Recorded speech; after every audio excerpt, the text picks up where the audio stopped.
Got it. Okay, fantastic.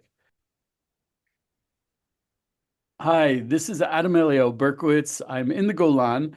I have a guest today that I really wanted to talk to for quite some time.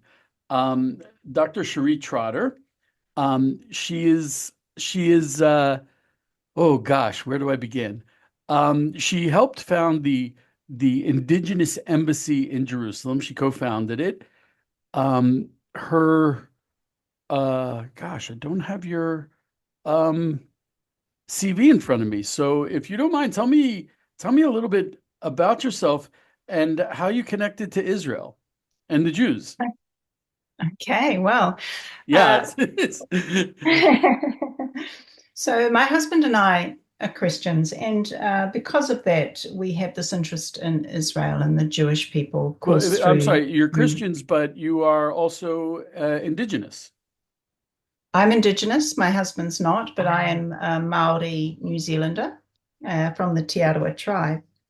Yeah, so I'm Indigenous as well as being Christian, and there are a lot of Indigenous Christians or Christian Indigenous people, not only here in New Zealand but around the world. But that's where our interest in Israel first started. And we got involved in Israel over a number of years. Probably it began about 30 years ago for us both. And we've done a number of things. We hosted a lot of Israeli travelers in our land. We get a lot of young Israelis who come to New Zealand after their war service. They want to get away from Israel, and we get a lot of them that come to our beautiful land of New Zealand. So for a while in the 2000s, we were hosting hundreds of Israeli travelers. And for me, that was a key moment in my journey of really falling in love with Israel through the young people that I met. I was so inspired by their, wow, just their commitment to defending their country, their maturity, their intelligence. I learned so much from them. And we traveled with three of our children to Israel in 2008. We stayed with many of the families that we had hosted. And so we got to experience Israeli culture firsthand and had some wonderful meals, I must say. The Shabbat and the celebrations we had. I think we were there over Sukkot at that time. But one of the key things that happened on that trip as well was that we met some Holocaust survivors. And my husband's a photographer. So we interviewed and photographed seven Holocaust survivors from Gun Shmuel, which is a kibbutz that had child survivors after the war. And this began a project for us, which is now called the Holocaust and Anti-Semitism Foundation, where we've interviewed over 70 Holocaust survivors from different places around the world, created exhibitions and a body of material, which we've toured the exhibitions around the country, also and have had some stagings in Australia, and we've had some of our work shown internationally at Dubai at one point, in Germany, various Really? places. And so this was a work that took quite a lot of our time for a period. But then another key thing for me was my academic journey. We have four children, and as they got older, I went back to university to do my postgraduate studies, having done my BA in the 1980s. And I chose to do the topic of Zionism in New Zealand and completed my PhD on this topic of Zionism in New Zealand up to 1948. I'm Which not going to let you get off that easily. um, Yeah. an indigenous Maori from New Zealand doing a PhD in anti-Semitism is not so common. Could you tell me just a little bit about that decision to do your postgraduate in that? Well, because I, just had this love for Israel, I have to say it had pretty well become a big part of my life. This was in 2014, I think, 13, 14, that I went back to university. And at this stage, I was getting quite involved in Israel advocacy. I mean, there was the Gaza war in 2014, and I started to get very involved with our local Jewish and Christian advocates and standing for Israel because in our country, our media is so biased that we really saw a need to do something. So this was the period that I went back to university. So I wanted to do something around Israel, but that was very tricky to get something about Israel in our history department at Auckland University. I tried, and it was obviously going to be very difficult. So it was suggested to me to frame it as a New Zealand history topic. So I framed it there. I started thinking about what could be a good New Zealand history topic. And I spoke to one of the, I would say, matriarchs of the Jewish community in Auckland, one of the respected older women in the community, an amazing leader, and Dame Leslie Max is her name. And she said to me, it would be fascinating to pursue the research question as to why the first rabbis in New Zealand were so Zionistic. And the first two rabbis, the first rabbi in Auckland, I should say, not New Zealand, in Auckland, came in the 1880s, and he presided over the community for 50 years. And then the next rabbi, it was about 40 years. So between them, they had kind of shepherded the community for a long period of time, 80, 90 years, and they were both very Zionistic. And so that's what started me on this track of examining Zionism in New Zealand. The fascinating thing was that New Zealand was very Zionistic in that early period. We even had a New Zealand Prime Minister who stood up in the town hall in Wellington, our capital city, after the 1917 Balfour Declaration and proclaimed that this was a fulfillment of prophetic scriptures. And then in 1948-47, after World War II, then Prime Minister Peter Fraser was known as being a Zionist, and he really stood up for the Jews who were being persecuted at that time. So things have shifted a little bit from our roots. But that's a little bit about the whole process of pursuing that PhD on Zionism in New Zealand.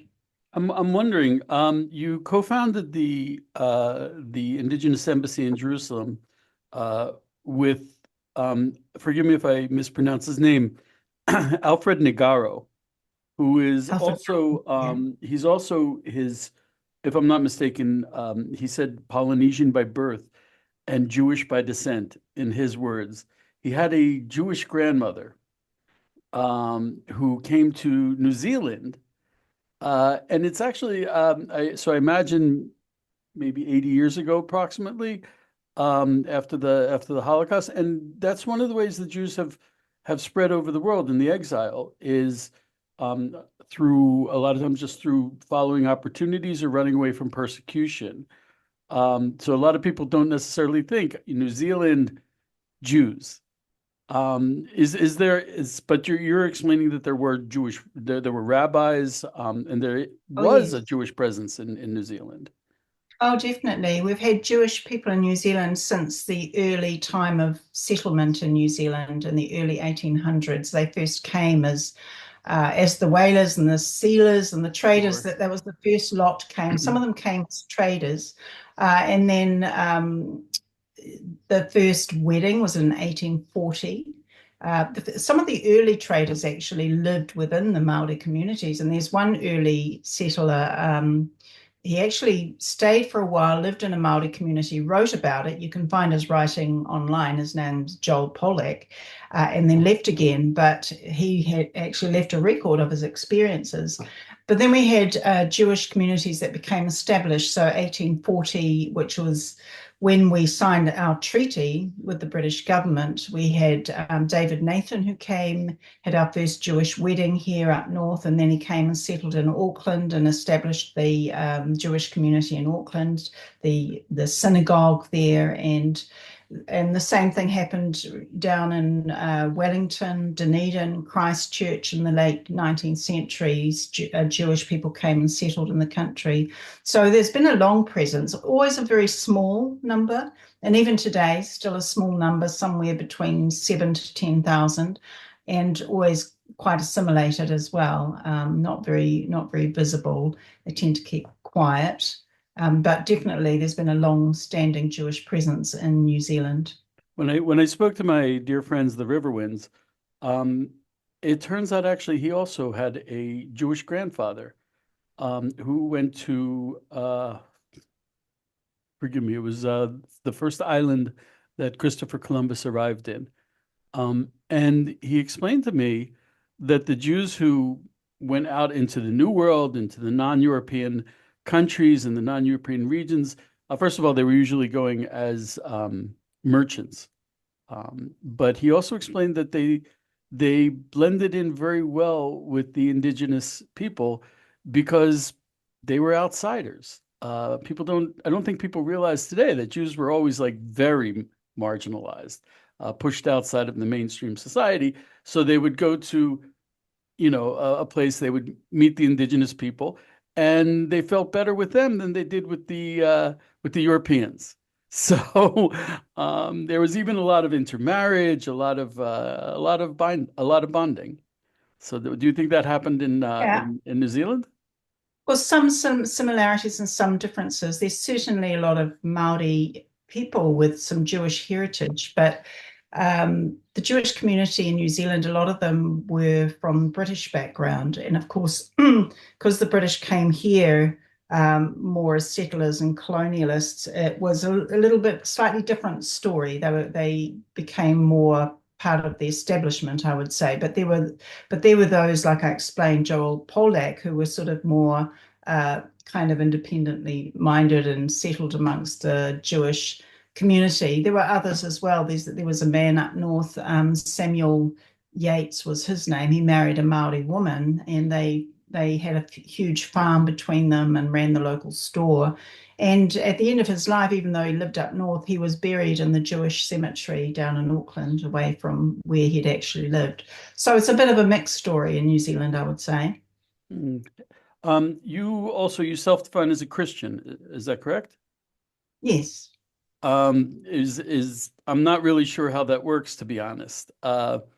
That's not the original faith of the Maoris, am I correct? Well, it's interesting that when the missionaries came to New Zealand, they brought literacy with them, and a lot of Maori actually embraced the faith that the missionaries brought. It was a complex story, though, because with colonialism, of course, Hmm. as things developed, and the government became established, and Maori began to lose their land, then the story gets more complicated. But uh, there was a real movement amongst Maori to embrace this Christian faith, to embrace the Bible, and in some cases to embrace what's called the Old Testament or the Hebrew scriptures, and not so much the Christian faith, but the scriptures from the Old Testament, because there was an identification with the suffering of the Israelites. And so an Oh. interesting thing developed in the 19th century, that there were Maori prophetic movements that developed based on the Old Testament or the Hebrew scriptures, where they saw themselves like the Israelites, and their leader saw himself like Moses, leading the people out of slavery, as it were. And so there were a number of those movements that happened in the 19th century. So certainly, the scriptures that came had an impact on Maori. But as I say, it's a complicated story. But today there are still a lot of Maori who identify as Christians, and of course, with Maori, like most Indigenous people, are spiritual. So it may be that they hold to traditional spirituality, or it may be Christian spirituality, but spirituality is very much part of being Maori, and uh, it is acceptable to be whatever brand of spirituality you choose. You can go to a meeting place in a particular area, and that meeting place is Christian, and so their protocols, their prayers, and everything will be Christian prayers. Whereas you can go to another meeting place and it'll be more traditional, and their prayers will be traditional, and then sometimes you'll get a bit of a mixture. But there are protocols around that. As you go onto somebody else's meeting place, then you just submit to what their protocols are. So, these are just some of the protocols around Maori culture. So you'll have to forgive my ignorance again, but you mentioned a very powerful point, which is that the Maoris could relate to the suffering of the Jewish people. And so could you just tell us a little bit about the race-based oppression of the Maori people? Did they go through an attempt at genocide? I wouldn't call it an attempt. I mean, some people do call it an attempted genocide, but I wouldn't frame it that way.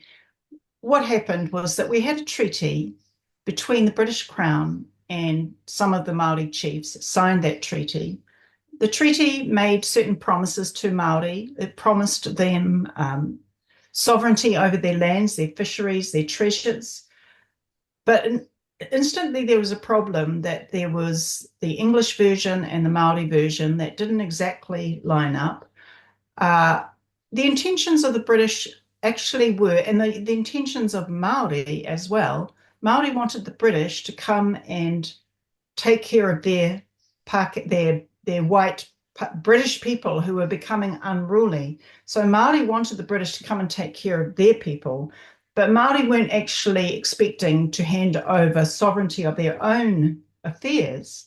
But that's eventually what happened as the settlers came in and virtually swamped. It was just a swamping of numbers, really. The numbers became too great. So the settlers came in, the settler government became established, and then it was a quest for land.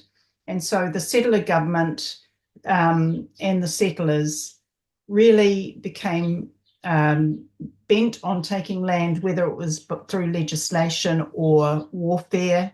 A lot of the warfare that happened between the government and Maori was over land. So I wouldn't say it was a genocide. It wasn't targeting Maori because they're Maori or because of their race. It was really about getting land and wanting to have sovereignty in this land and not Hmm. respecting the rights of Maori sovereignty in this land. And that battle actually still goes today. We currently have not a land march, we have a march today, this very day, over the treaty because the current government is wanting to look at the principles of the treaty, and the person who's pushing this is wanting to reframe or reinterpret the principles of the Treaty of Waitangi. So this is really the founding document of our nation. And So it's still a very current issue. and the land is unquestionably the Maori homeland.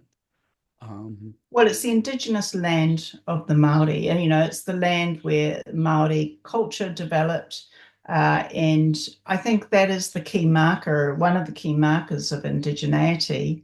You're indigenous to a particular land because that is the land with which your unique culture developed, your practices, your religious practices, your language, and this is why I argue that Jews are indigenous to the land of Israel because that's where your unique culture, language, religion developed in connection with that land. And so, yes, Maori are the indigenous people of this land. Um, the way it works, though, is that we're tribal. We have a number of different tribes in different parts of the land, and each tribe has what we call mana whenua, or sovereignty over their particular piece of land. So it's not like there's one whole Maori people that have ownership over all the land. We were the first people here, and different tribes had sovereignty over their parts of the territory where they lived and that where they sounds did their that sounds hunting and very, very familiar. We're also tribal, and for example, I live in the Golan, which is also known as the Bashan, and that was the tribe of Menashe. So, but the reason why called a Jew is I'm from the tribe of Judah, and I used to live in the tribe of Judah, which is south of Jerusalem. So yeah, the tribal, exactly. yeah, the It's very tribal similar. identity. And In fact, you'd be interested in this that when the missionaries first came to New Zealand, they thought there were all these similarities between Maori and Jews. And so they kind of Really? developed this notion of Maori being one of the lost tribes of Israel. That also Yeah. happened in the United States, where they Yes, even I believe the Mormons still have that belief. that's Um, right. and wow. So I think perhaps the concept of indigeneity, if I'm it's a tongue twister, indigeneity was always applied to Jews until last year. Until um, so that's very powerful. So you took this concept of indigenous and you started an embassy. And I unfortunately I was for personal reasons I was unable to attend the opening, but and it was widely publicized, but I don't think most people realize the true impact of an indigenous embassy in Jerusalem. I think it should have been more impactful because as an American in America, if you want to talk about a cause that is absolutely justified and is clearly people who were unjustly oppressed, you're talking about the indigenous people in America who were divested of their homeland. Um, and so the problem is if you apply indigenous to the Jews, um, it's like the political trump card. Um, it's just the total justification of why the Jews are here. So I have a question for you, just to play the devil's advocate, which comes a little bit too naturally to me. Um, uh, there have been and I want to do this, and then I'd like to tell you to tell me about the project of the Indigenous Embassy.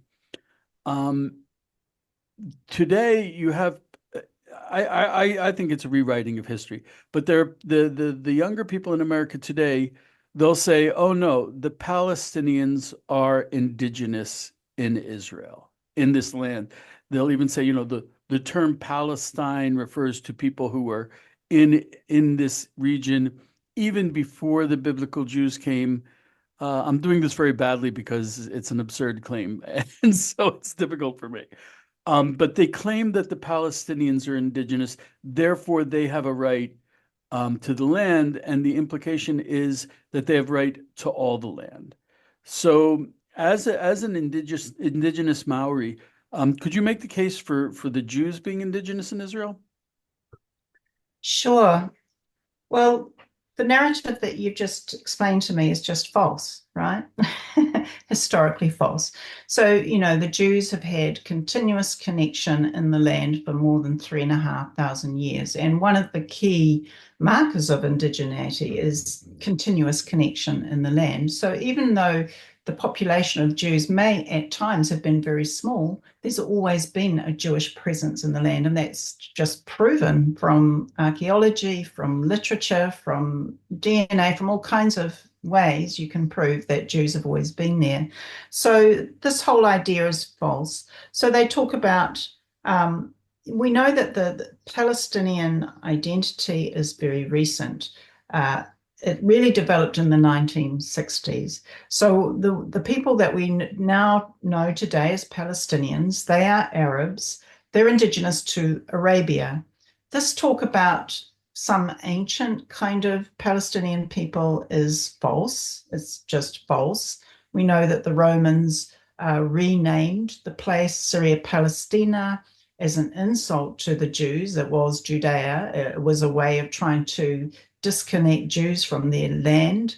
They chose the name of one of the Jewish people's ancient enemies, the Philistines, who were no longer around or in existence. So this kind of this attempt to forge a connection with this ancient group of the Philistines is just factually incorrect, historically incorrect, and and we've seen this narrative developed over a few decades. I would say I would probably go back to Edward Said, who had such an impact Mm. on academia with his uh, Orientalism and his all the ideas he developed around the way the West perceived the Orientals and treated them as other. And, his work was significant and it had a big impact on academia. He's known as the father of post-colonialism. But he was also instrumental in developing these ideas of Palestinian dispossession, Palestinian victimhood. He wrote a book on it. And it's a very well written book. He's a professor of literature. So, When was uh, that? he must have written it maybe in the 90s, or don't quote me on that, but it was a while ago that he wrote this book on Palestinian dispossession. I think it was, I can't remember the title exactly, but that's what it was about. Well, The that's thing actually is that relatively when recent. That's relatively recent. If you're going to make a case for an indigenous people being indigenous, to write it in 1990 is already coming late to the game. That's right. And maybe you better check when he actually wrote it. So I haven't got my facts wrong there. I haven't got it on the tip of my tongue. But the thing is that when you read this book, it's very good literature, but there's no historical evidence for it. He's not a historian, you see. And this is the thing. There's a narrative that's been developed that's very powerful, makes great literature, but there's no historical evidence for it. If you go looking for history, you won't find it. But that doesn't seem to matter today. Like history has just been ignored and overridden, Hmm. and so this has really taken over the campuses, and history has become so politicized that it's no longer about what actually happened in the past, which you think that's what history is, but it's how we are interpreting the past, and because these ideas of power, coming from Foucault, critical theory. This has infused academia. And so everything is interpreted through this lens of power. Who are the oppressors? Who are the oppressed? And of course, it looks very much like, from their perspective, that Israel are the oppressors and the Palestinians are the oppressed. But if you dig a bit deeper, you look at Hamas. Really, are they oppressed? Who are their backers? Where are they getting money from? So, it's just a theory that actually doesn't line up with actual facts. I think the entire concept of Palestinian was devised to remove the concept of victimhood from the Jews, because we've been victims all throughout history since the exile began 2,000 years ago. And if you call them Arabs, well, we're clearly the underdog because we're surrounded by Arab nations that far outnumber us and have way more resources. But if you say Palestinians as if they're not Arabs, then all of a sudden they are an oppressed minority, and so that's where that came up from. Whereas it's a problematic definition. We always joke that Palestinians can't even pronounce the word Palestinian. They don't have the P in their language, so they pronounce it Palestinian. And so they really, it's difficult to define Palestinian in a way that differentiates between Arab Israelis versus Arabs who live next to Israel, adjacent to Israel. Mhm. And I think the without too much of a digression, the United Nations and UNRWA have been working to perpetuate that false concept of the Palestinian identity and Palestinian victimhood, and they've Yeah, managed to perpetuate it for an absurd amount of time. I don't want to that's right. I don't want to digress too much. These are all important issues, which I hope to one day sit down with you over several cups of coffee and discuss. Um, but I can't. You did this amazing project, the Indigenous Embassy Jerusalem. Um, Tell me a little bit about it, and you absolutely have to tell me why you did it. It's It's unprecedented. It's brilliant. It goes straight to the heart of the issue, and it should dispel a lot of lies. So if you could tell me about that project, where it came from, I'd really appreciate that. Sure. Well, I must back up and tell you about establishing the Indigenous Coalition for Israel in 2021. Now, the reason I did that was because I could see that our Indigenous people in our country, Maori people, were being captured by this false narrative. And for me, this was of great concern, that our people were siding with the Palestinians because they believed this narrative that the Palestinians were the Indigenous and that the Jews were the foreign colonizers. And so I set up the Indigenous Coalition for Israel in 2021 in order to provide a platform for Indigenous peoples to be able to speak back to that narrative and to show an alternative point of view and to show actually there are a lot of Indigenous people who stand with Israel and who recognize that they are Indigenous. And so one of our goals, we have a number of goals, and one of them was establishing an Indigenous embassy. And 2023, I'd just been to an Oxford Scholars in Residence, which was held by ISGAP on anti-Semitism. And on the way home, I stopped in Jerusalem, and I had the opportunity to meet Deputy Mayor Fleur Hassan Nahum, and I She's presented her this she's idea awesome. of, She's yeah, she's not afraid of anything. yeah, She's so fearless. courageous.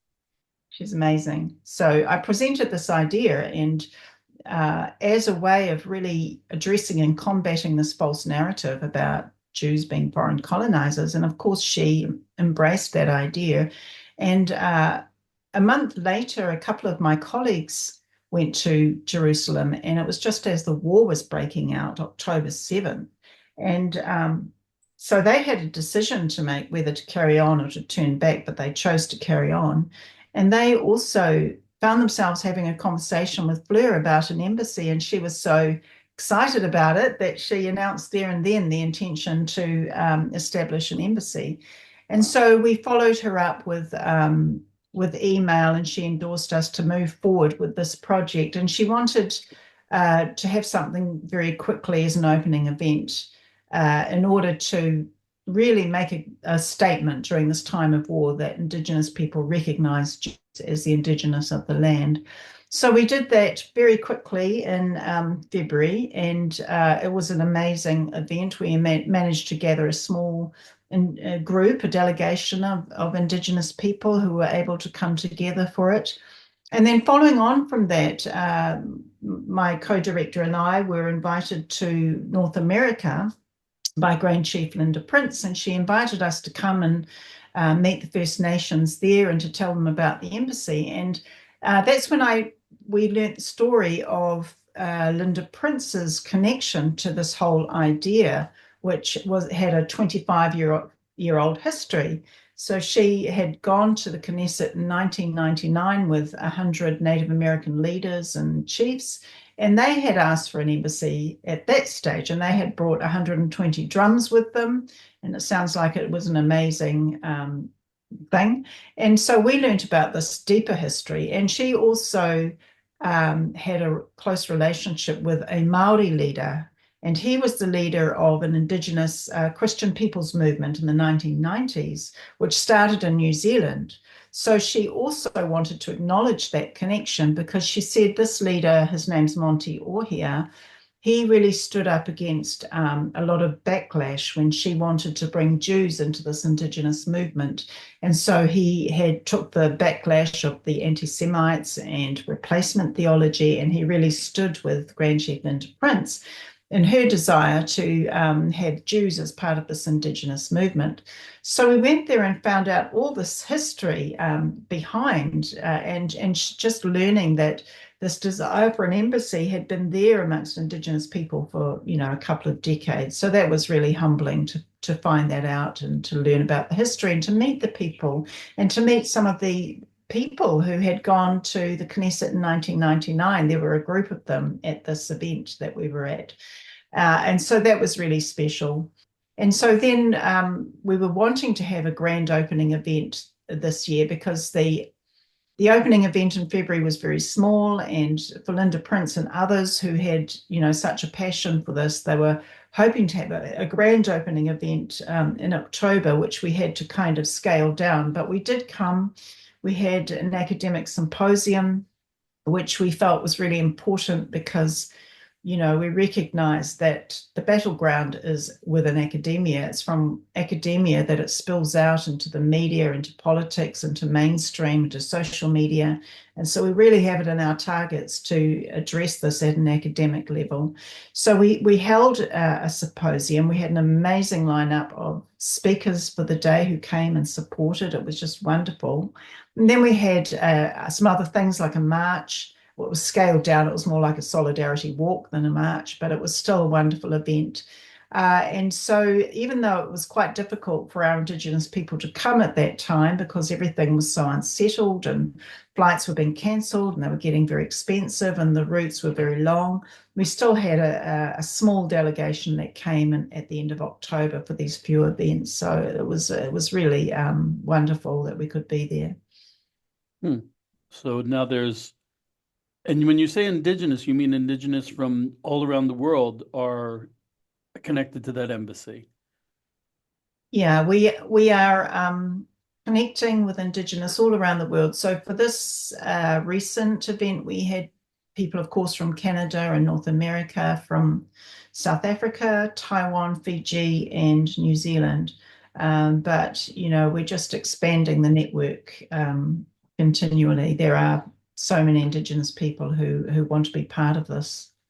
For people who are interested, who come to visit Israel and who are interested in this really amazing project, it's housed in the Friends of Zion Museum in Jerusalem, in the center of town, very easily accessible. If I ever make it to Jerusalem again, I'll be sure to stop by. I don't leave my house much these days because I don't want to leave my family alone when rockets are falling. Um, so you said that just to summarize, the connections felt between the indigenous, including especially the Maori. You mentioned the common history of oppression. You also mentioned there's certainly an issue of homeland, which I think is a concept that um, people who are not indigenous just simply don't understand. They really don't understand. You live in a city that you know your people are not from there. I walk around in Israel, and my gosh, all the places are from the Bible, and the Bible is very special part of our of my personal identity. So we're talking about a common history of oppression, common concept of homeland. Um, do you think that the fact that we've actually went through an exile and remained faithful to ourselves and to God, and we made it through to the other side? I mean, though there's still horrible anti-Semitism, um, but we're home. Do you think that's a point of hope for the indigenous people? Yeah, for sure. For those of us who recognize that, that's what we see, that the Indigenous Jewish people have regained sovereignty in their homeland. Their language is revitalized. Language is a really important factor because for most Indigenous peoples, we've lost our languages or losing our languages or, just about lost our languages. For Maori, we are regaining, but we've got a long way to go before it's an everyday language. So, the revitalization of Hebrew is an amazing inspiration for us as It's Indigenous almost people. miraculous. It's Mm, so difficult to understand how just a language that wasn't spoken. But we had a very rich written mm, language culture through the holy books that were always written in Hebrew. But we also developed Yiddish, which is still spoken. And I personally go out of my way not to learn Yiddish because it's the mhm, language of the exile. Because it mm. was a language that it's basically based on German. Though there's also Ladino but it's for me it's the language of the exile. So yeah, so there's a couple concepts that people don't understand today. One of them is homeland, one of them is your native language, which And I would say another big element for, particularly for my culture, Maori, is genealogy. So oh we call it, yeah, we use the word whakapapa, but in Maori thinking, genealogy is a huge part of our worldview. So when you go onto a meeting house, a marae, and you're meeting the other people, a lot of the speech making is around genealogy. We're talking about who our ancestors were and how our ancestors align and connect with each other. And it's all about relationship, developing that relationship. But also in a lot of our cosmology, and I'm not an expert at all, but a lot of it is developed around genealogical concepts. So this was another reason why Maori took to the scriptures because it's full of genealogy. Maori looked at the Old Testament, the New absolutely. Testament, and they saw genealogy, and this was something that they really related to. So this to us is a key factor of being Indigenous is connection to ancestors, and genealogy is a big part of that. Wow, that's absolutely true. And it's something that I don't think European, Western, and even many, many Christians do not quite grasp the significance for Jews. I'll have them come up to me and say, "Oh, I'm from the lost tribes," and I'm like, "Doesn't quite work like that." I'm a Jew because my father and mother both told me I'm a Jew, and they told me that because their parents told them, and I know that their parents told them.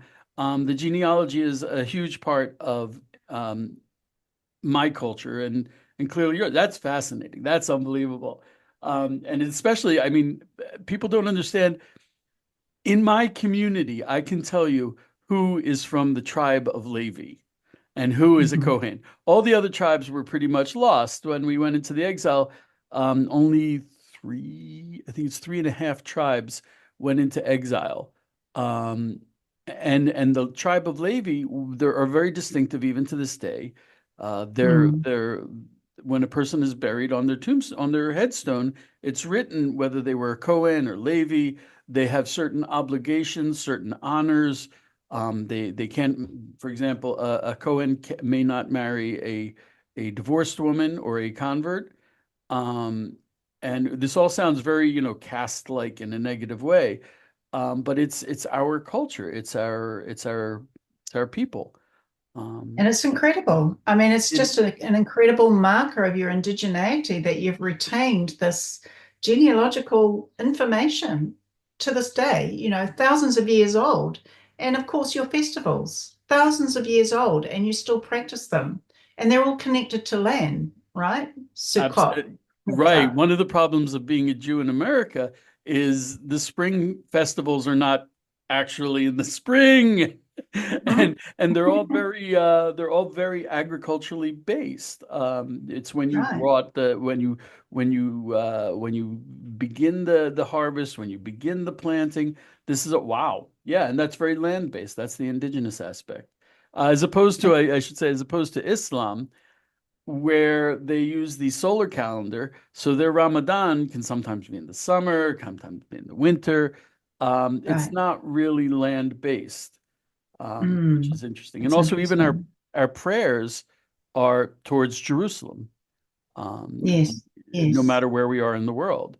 And Mm. that just shows our connection to God, is our connection to the land, is um, our identity as a people.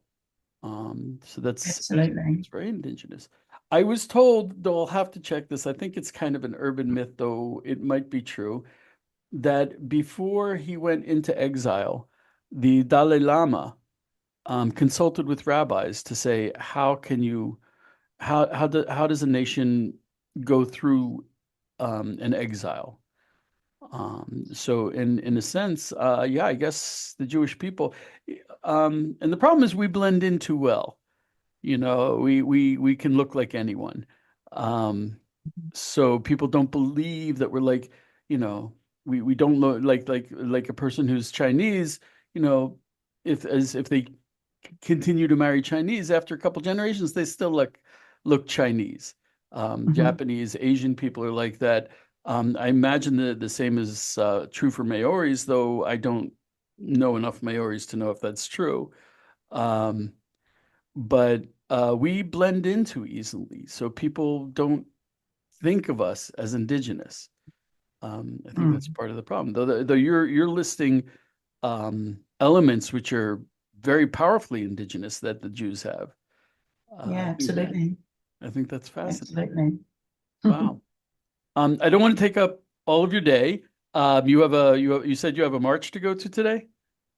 No, I'm not. There has been one, but no, I'm not Okay. going to that. Yeah. Okay. And I have to start writing the news, and these days, unfortunately, the news is really packed. I hope to connect with you again, Dr. Trotter.